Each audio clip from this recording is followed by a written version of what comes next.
Hello, welcome students.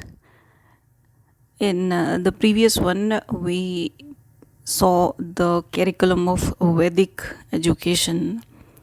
Now continue it. So, before starting it, we remind the previous one. In the previous video, we learn about the curriculum of Vedic education, and we read that curriculum at that time was totally based on oral presentations of the teachers, and grammar, rhetoric, astrology, and logic were considered the main subject at that time. And in order to enhance the capability of the students, logic is considered as a main subject. And for this, many discussions, many debates were organized in the Gurukul. Now, let's continue it. The other features of Vedic education curriculum were, first one is the education at the time was concerned with three main things. First one is sarvana, second is manana, and third is nidhyasana. These are the Hindi words, which means to listen, or to manan means to understand it, and nidhyasana means contemplation.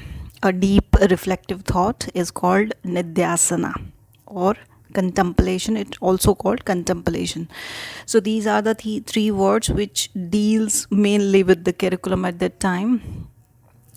And in swarana, listening the truth from the teacher, from the guru, is the main, as there is no written work, so student mainly listen and comprehend that concept or the thought, and then after listening that thing, they think over it, and they go through the deep hidden meaning of the content.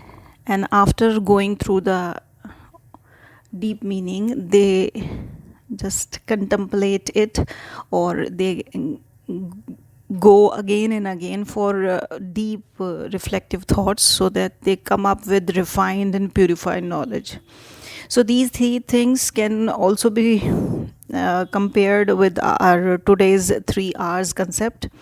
In 1800 century, in our education and in Indian education, 3R concept, 3R means writing, reading, and arithmetic, was this concept was established. And still now, all the schools prepare their students for these three things, and these 3 R's work as a basic fundamental learning tool of present education system. In the same way, sarvana, manana, and nidhyasana was considered as the three main pillar for the education system. Moving further, the main characteristics of Vedic education. Here one question raised, what is the difference between the features or the characteristics of a thing? Sometimes we wrote the features and sometimes we wrote the characteristics of a thing. So what is the difference between it? So we can say that features are those things which are important, which shows the important qualities of a person or a content, or describes the ability of something. And whereas the characteristics describes the unique qualities which makes the content or which makes a person unique. So this is the main difference between the features and characteristics. So let's see the main characteristics of Vedic education. So in Vedic education, admission was made by the formal ceremony, which was called upasana. If we compare it with the today's scenario, we come to know that in presently, for entrance exams, for admission, students give entrance exams. In the same way, for admission in that time, at that Vedic time, one ceremony was conducted which was called upasana. This was like a new, or we can say the second birth of a child, because at that time the child come out of the home and entered into the Gurukul and learn so many new things about life and society. So it's called second birth of a child. Then the admission, in order to get admission, the eligibility criteria was the moral fitness or the unimpeachable conduct of the student. Here one word is there, unimpeachable. Unimpeachable means, impeachable is a word which is used in political science. Political students must be familiar with that. Whereas any government authorized person, where a CM or a PM or a president conduct a behavior which is against the constitution, at that moment, in order to prove that misconduct, the procedure was conducted, and this is called impeachment. So here the students should have a moral fitness, which means that those who want to enter into the Gurukul must have a moral upliftment, and their behavior or their character should be clean.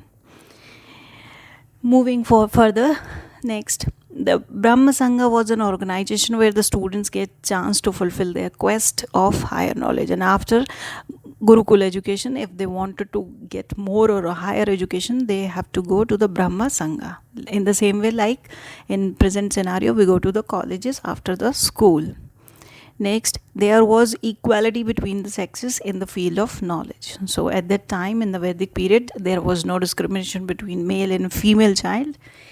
Both are equally treated. And the princes or the main leading Kshatriyas. So Kshatriyas is a type of social system. At that time, society was divided into 4 varnas: Shudra, Vaishya, Kshatriya and Brahmins. So Kshatriyas are those who are the fighters, who go to the war field and fight for their society, for their kingdom. So for the princes and for the Kshatriyas, curriculum was used so that they can manifold many scientific concepts in order to make a proper government, in order to run the society properly. So these are the basic characteristics of the Vedic education. Moving further, let's continue the characteristics. Next characteristics is, at that time no Varna system was followed. So we saw earlier, इससे पहले वाले previous points में we saw that there was no one vyavastha in the society, and everyone getting a chance to get educated. If a person or a student having a capability, he or she definitely get a chance to get education in the Gurukul. And nature of the education was completely based on religious and spiritual things, but they make the students more capable to attain the spiritual heights, which means that Gurukul tried to establish a good relationship with the students and try to make them more profound in spiritual concepts. Last, character formation, development of the personality and contribution to knowledge in all the branches of learning were the main focus of the education at that time. So at that time period, the character formation, the character of the students was the main concern for the Gurukul, and all over development in all branches of the learning, students should be more focus centric, more efficient and more capable to go through it. So these are the main characteristics of Vedic education. Moving further, education during the later Vedic age. Now we finished the Vedic period, moving towards the second one, which is called the later Vedic age, which is started. So it also be called the post-Vedic education. So the post-Vedic education was influenced thoroughly by the institutions like Sanghas, Charnas, Parishadas, and Kulas and Gotras. So in the if we can say that in present scenario we have different variety of schools like Montessori schools, co-ed schools. So this, in the same way, the variety can be seen at the later Vedic period in the education system. And if we compare it with the past, we cannot find any variety or any branches of the institutions of educational institution in the Vedic period. Only there was only one institution which is called Gurukul. But after it, in the later Vedic period, we have many branches of the educational institutions. Now moving further, in Vedic period, students attain objectives of education through the penance while living in the acharya, but in the later Vedic age, yajna replaced the penance and the number of procedures were prescribed for the same. So in this point we compare the early Vedic education with the later Vedic education. So it is written that at that time living with the acharya means in the Gurukul they have to get the studies in the past, and now in the later Vedic period they replace it with the yajna, where they have to take the membership in order to get the education. Moving further, education in Buddhist era. Now at the later Vedic education time period, the Buddha religion was also get established and flourished at that time, and so the education is also education of at that time period was also affected by the Buddhist religion concepts. So we see the education in the Buddhist era. So the institution which wherein the Buddhists get their education is called monasteries. So many monasteries can be seen at that time period, and beside the monasteries there were no other organization for imparting education. So in the same way, like in the Vedic education we follow the Gurukul system, now we follow the monastery system. Only the bhikshus could receive the religious and other type of education. So those who are taking admission at in these monasteries are called bhikshus, and they get religious education at that in these monasteries, and there was no place for yajnas in the Buddhist time period. So yajna was a sacrifice or an offering which we saw in the later Vedic age, but now in the Buddhist era the sacrifice or offering was stopped. They did not believe in it. Now moving further, the pabja, the first ordinance. Pabja is a word which means first ordinance. So it is not PUBG, it is pabja, right? It means a going out. An age limit for pabja was 8 years. Means at the age of 8, any student can get an admission in the pabja, and till 12 of he or she get education at that pabja place. So according to the ceremony, students after being admitted to the monastery had refused all worldly and family relationships. So after this pabja means after getting admission in the monasteries, students have to get off of all the materialistic life, and they should follow a simple and spiritual uplifted life. And after the age of 12, they had to go to the one another ceremony which is called upasana, जिसको हम next slide में देखेंगे. So these are the two main ceremonies which held in the monasteries during the Buddhist time period. Now what is upasana ceremony? Final ordinance, वो पहले था first ordinance pabja, now this is upasana final ordinance. So at the age of 20 the monk had to undergo the upasana ritual. तो 12 से लेके आपने 20 तक, from the age of 12 till from the age of 20 they get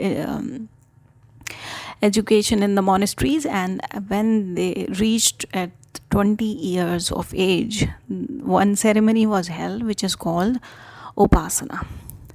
And then after upasana ceremony the student become the permanent member of the sangha, and he remain monk for the food and cut off the worldly life and relationship forever.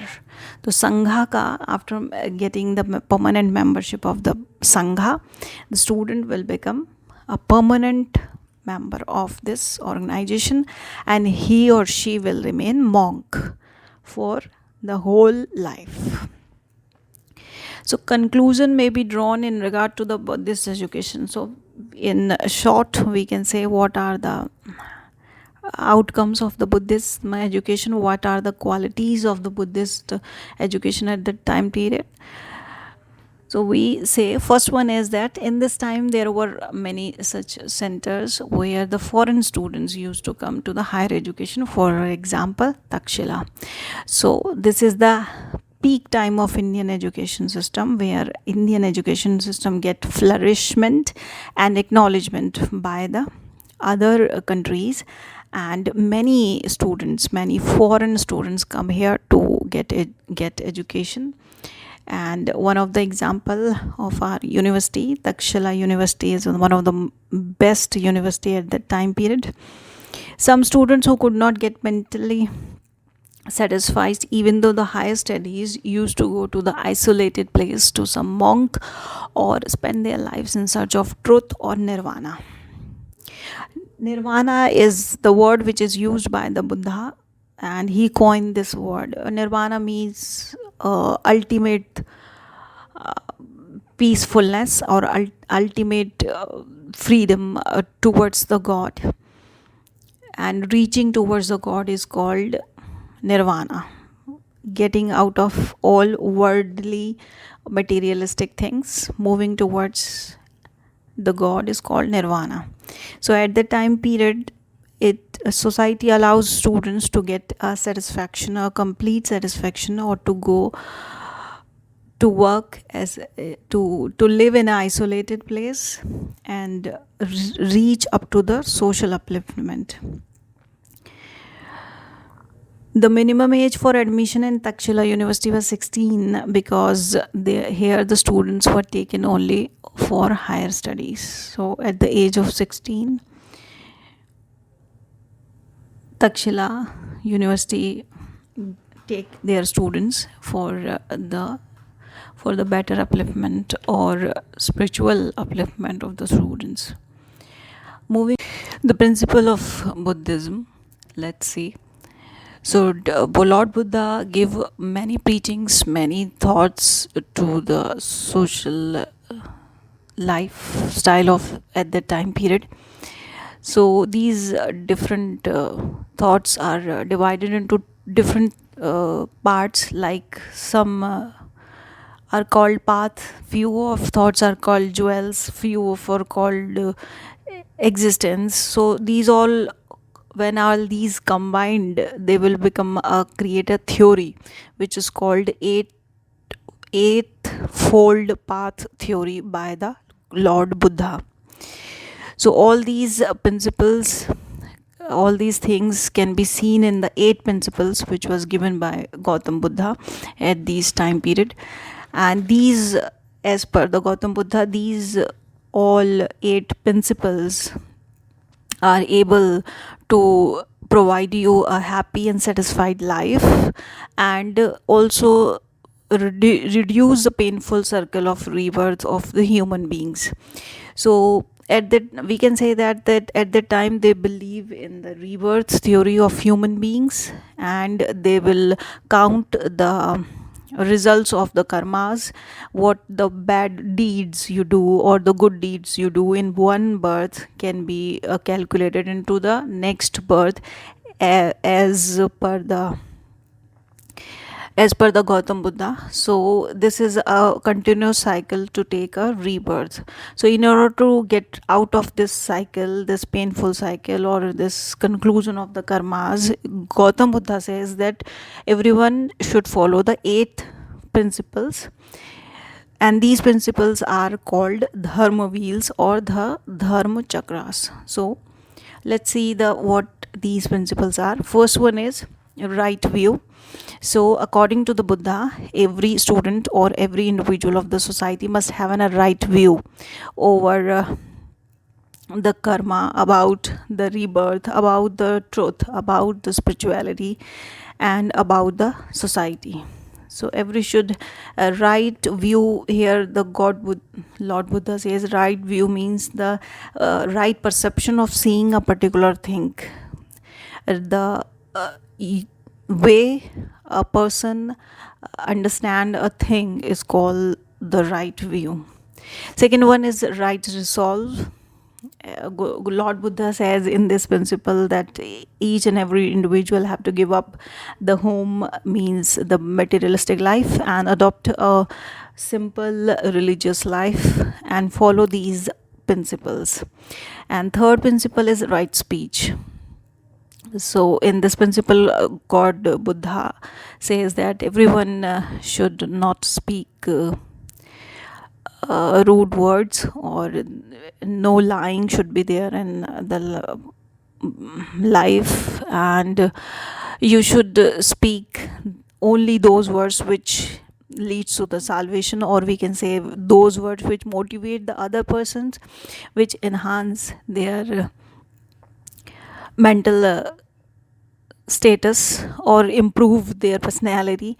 Only these words can be spoken by a person. No harsh word or no rude word should be spoken by a person. And in the fourth one is the right conduct. In this principle, the fourth one, he says that no killing, no injuries, no talking what is not given, and no sexual acts. So each and every individual should not kill anyone, should not harm anyone, or no offense, no criminal activities. Each and everyone should lead a spiritual, peaceful, and happy life. Moving further, the fifth principle, right livelihood, which means in order to live a proper life, the process of livelihood should be according to the constitution, or it should be legal. No wrong way of earning the money should be followed by a person. Or second thing, the process, apart from the process of earning the money, the second thing is the money should not be collected by any person in the society. You should earn as much as you need to live, or you need to sustain your life. That much is enough for everyone.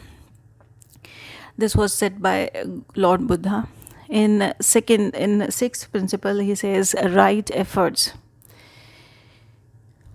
So in order to get all these earlier given 5 principles, you have to follow the 6th one, and by the right efforts you can achieve the previously told 5 principles. Moving further, the 7th one, the right mindfulness. Right mindfulness means the mental ability of a person to see a thing or to understand a thing consciously and critically examine a particular thing, and after examining it, knowing the both views or both sides of a thing, and after then only getting the conclusion is called the right mindfulness. So clear consciousness and critical understanding leads towards the mindfulness. And last principle, right concentration. So as per the Buddha,